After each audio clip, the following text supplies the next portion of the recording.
66వ అధ్యాయం 18వ వచనంలో ఏం రాయబడిందంటే, నా హృదయమందు నేను పాపమును ఉంచుకునిన ఎడల, లక్ష్యము చేసిన ఎడల, నీవు నా యొక్క మనవిని వినకపోవును. ప్రభువు నా యొక్క మనవిని వినకపోవును అని దావీదు చెప్తా వచ్చినాడు. అయితే ఇక్కడ మనము ఆలోచించవలసిన అంశం ఏంటంటే, హృదయములో పాపం అనేది ఉంటే దేవుడు మన ప్రార్థనను లక్ష్యం చేయడు, అంగీకరించడు. మరి హృదయంలో పాపం అనేది ప్రవేశించినటువంటి వారు ఎవరైనా సరే తమ హృదయంలో ఉన్నటువంటి పాపమును తొలగించుకోవాలి.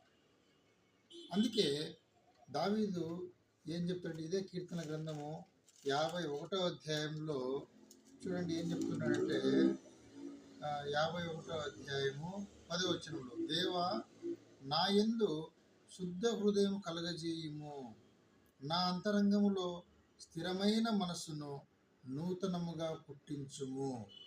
కాబట్టి శుద్ధ హృదయం అనేది చాలా అవసరం.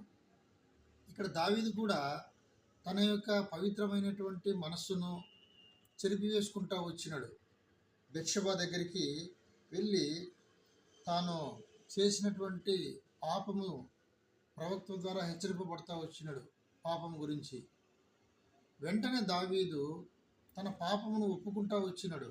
దేవుణ్ణి చూడండి ఎంత చక్కగా అడుగుతూ వచ్చినాడంటే, చూడండి 7వ వచనంలో, నేను పవిత్రుడనగునట్లు హిస్సోపుతో నా పాపము పరిహరింపుము, హిమము కంటెను నేను తెల్లగానున్నట్లు నీవు నన్ను కడుగుము.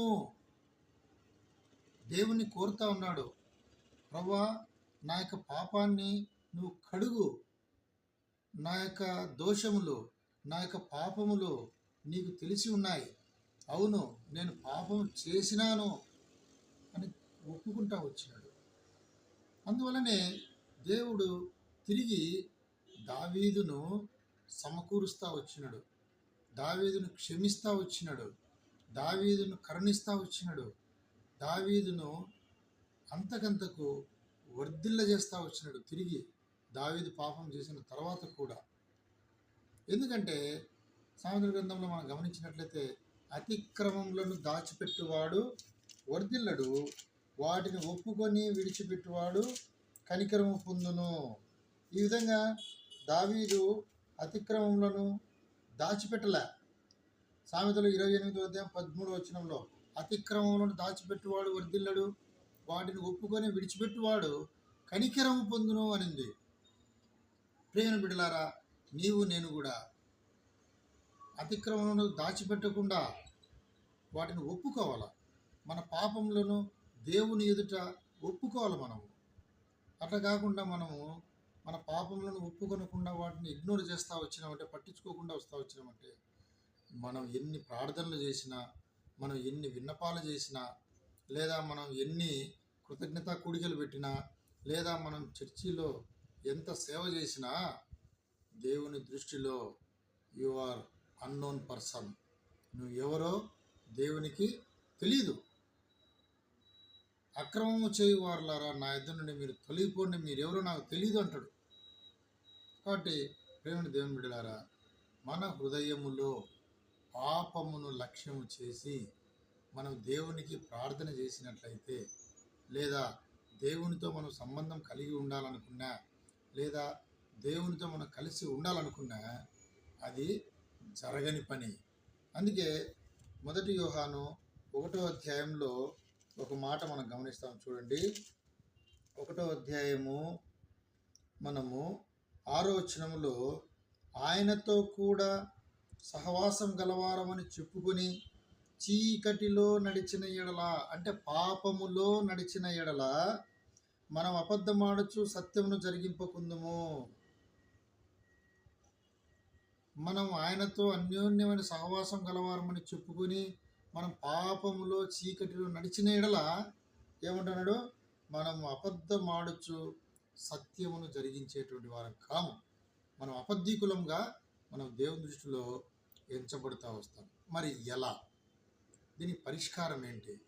దావీదు చక్కటి మార్గాన్ని, తన జీవిత అనుభవాన్ని మనకు తెలియజేస్తూ వచ్చినాడు.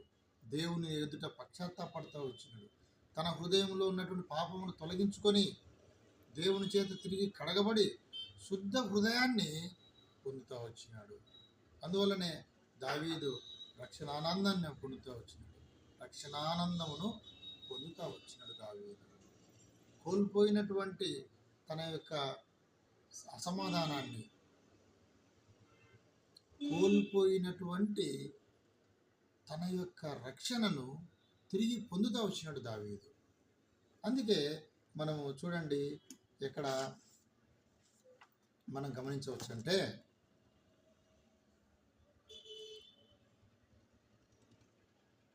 మత్తయి 5:8 హృదయ శుద్ధి గలవారు ధన్యులు, వారు దేవుని చూచెదరు.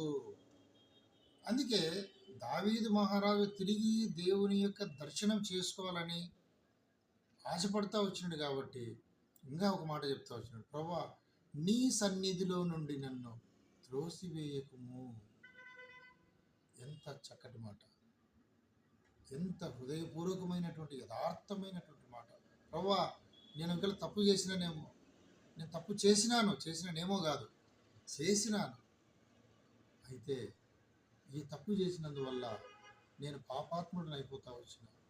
అయితే నాయన నీ సన్నిధిలో నుంచి నన్ను త్రోసివేయద్దు. నాకు తిరిగి పాపపు హృదయమును నాలో నుంచి, నా హృదయంలో నుంచి పాపమును తొలగించు. నూతన హృదయాన్ని నాకు అనుగ్రహించు అని దావీదు దేవుని ప్రార్థన చేస్తూ వచ్చాడు. శుద్ధ హృదయమును నాకు అనుగ్రహించు. నా యొక్క పాపములన్నిటినీ కడిగి నన్ను పవిత్రపరచు, నన్ను శుద్ధీకరించు.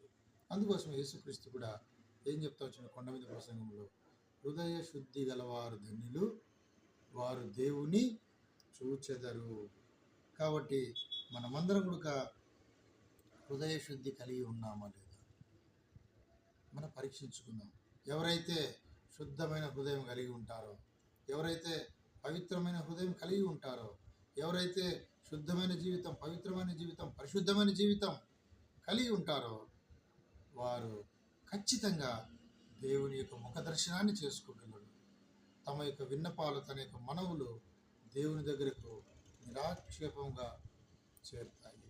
దేవుడు వారి మొరను, వారి యొక్క మనవులను, వారి విన్నపాలను ఆలకించి వారికి ప్రత్యుత్తరం ఇచ్చి వారిని ఆశీర్వదించి దీవించేటువంటి వాడుగా దేవుడు ఉంటూ ఉన్నాడు. ప్రేమ విడలారా, మనం శుద్ధ హృదయాన్ని కలిగి దేవుని ఎడల మన యొక్క ప్రేమను కనపరుచుకొని ఆయన యందు మనం జీవిస్తూ మన తండ్రిని దేవుణ్ణి ప్రభువైన యేసుక్రీస్తు వారిని మనం సంతోషపరచుదుము గాక. దేవుడు మిమ్మును మీ కుటుంబమును దీవించును గాక. Praise lord.